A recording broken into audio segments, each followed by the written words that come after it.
that last long stretch of pessimism that we had, that was in the wake of COVID.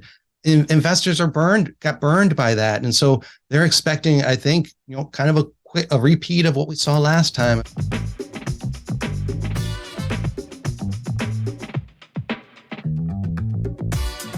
Good afternoon, everybody. Welcome to Townhall Takeaways, where I try to distill the key themes from this week into a couple charts, a couple points, a couple key topics. Willie Delwich here. Glad you are with me today.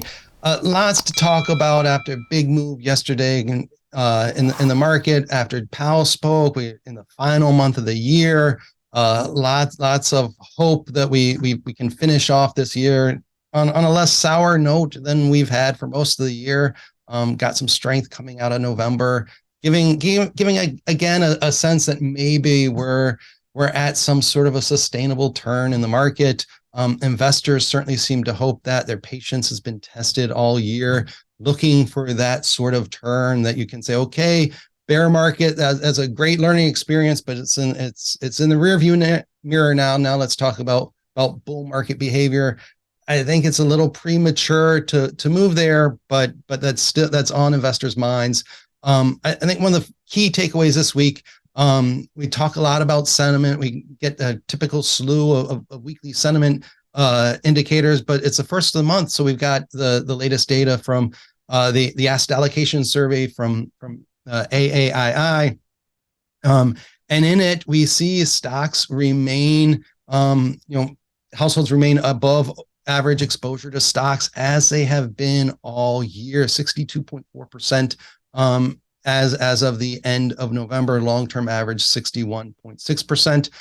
This is really interesting because also this week we had the weekly sentiment survey again from AAII, and there we just set the record for the most weeks in a row of seeing more bears than bulls, up to 35 weeks in a row now. And so at the same time that we've had this record stretch of pessimism, the saying aspect of it, the doing aspect of it, household equity exposure isn't as high as it was coming into this year, but it's still above average.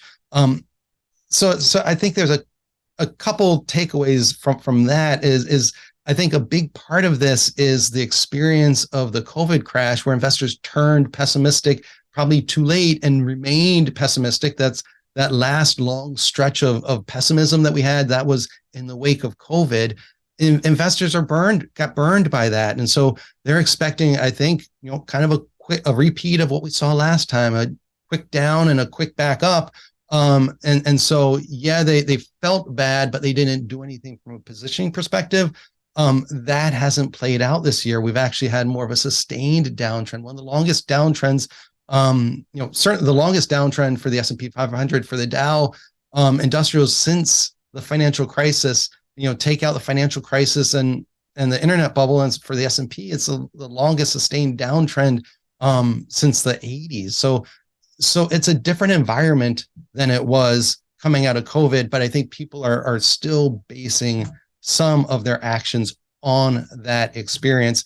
The other takeaway from the asset allocation survey is, if you're looking for an unloved, under-owned asset class, it's not stocks, it's not cash, it's bonds. Bonds continue to be below average exposure.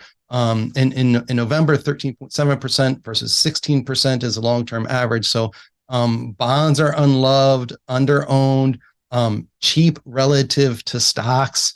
So that's where from a contrarian sentiment perspective, contrarian positioning perspective, from a valuation perspective, that's where the opportunity is. Bonds, not stocks right now. We also, so yesterday's big move in the S&P 500. First, the big move in the Dow took down the Dow more than 20% now off of its lows from September. So talk about new bull market in the Dow. My question is, and I'm a skeptic of these 20% moves being good definitions for bull markets and bear markets. If we finish the day lower today, does that, and we cross below that 20% threshold, does that mean we didn't get out of the bear market, or does that mean that we're perhaps a new bear market has begun, and that bull market is just that kind of September to end of November rally. And if that's the case, and this is just speculation because I don't know what's going to happen next, but it's in theory, we could move from where we were yesterday down below our September lows for the Dow and still not be in a 20% decline. And so we'd be at new multi-year lows for the Dow and not, based on that definition, be in a bear market. It's just something to think about.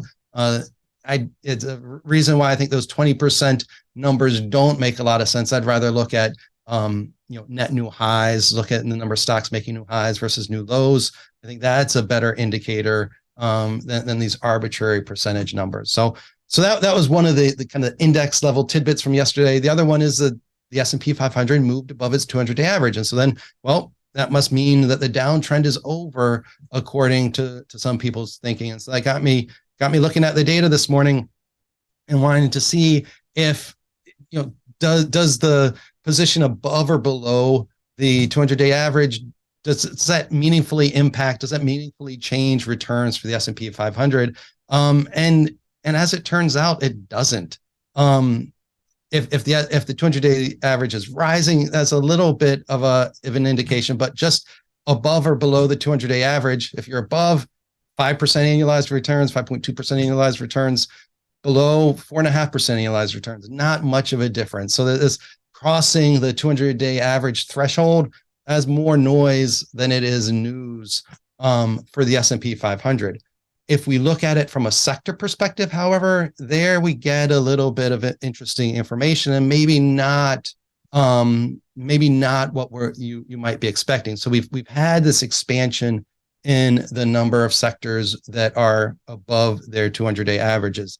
Not that long ago, it was none of them were, and we had energy then. But as it's gone on, the list has expanded to include materials and industrials and staples and financials and healthcare. We're up to 7. I think utilities are in there as well. Up to 7 now sectors that are above their 200-day averages. But if we look at what happens in different regimes of number of sectors above their 200-day averages, it's really a case where you see strength when you have all or nothing. When you see 9, 10, 11 sectors above their 200-day average, market does well. That's strength begetting strength. When you have just 1 or none above their 200-day averages, the market does well. That's the so bad it's good kind of environment. Right now, we're in that messy middle, where historically, then the 43% of the time that we've had between 2 and 8 sectors above their 200-day average, the market's fallen at a 5% annualized rate, versus when you're on the wings, when it's great or nothing, it's been a 13% annualized return. So I get that we need, in most cases, don't go directly from 1 to 9, and we need to transition through this, but that's consistent with consolidation, not with sustained strength. The sustained strength signal comes when you get above 9 sectors above their 200-day averages. So, another case, similar to this idea between the market does well when the VIX is really high, or if you have, net new highs advancing, market does well in those environments, doesn't do so well if you don't have either. It's short-term tactical perspective. It's very much all or nothing. This is just another way to look at that. Confirms some of that kind of outlier type activity where you want a lot of strength or you want no strength. You don't want to be stuck in the middle, because that's where you get digestion, consolidation, and that seems to be what could be in store. If we look at our weight of the evidence, look at the lack of net new highs, probably looking to build on what we saw earlier this week. What we saw in November into year end is probably a little too optimistic.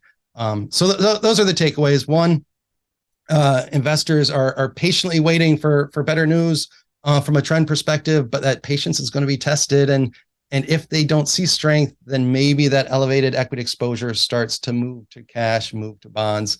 200-day average doesn't do much for you when you're looking at the S&P 500 overall. but it can give you some signals if you look at the percentage of sectors relative above their 200-day averages there. You want to see a lot of strength, but you want to see no strength. You don't want to be stuck in the messy middle.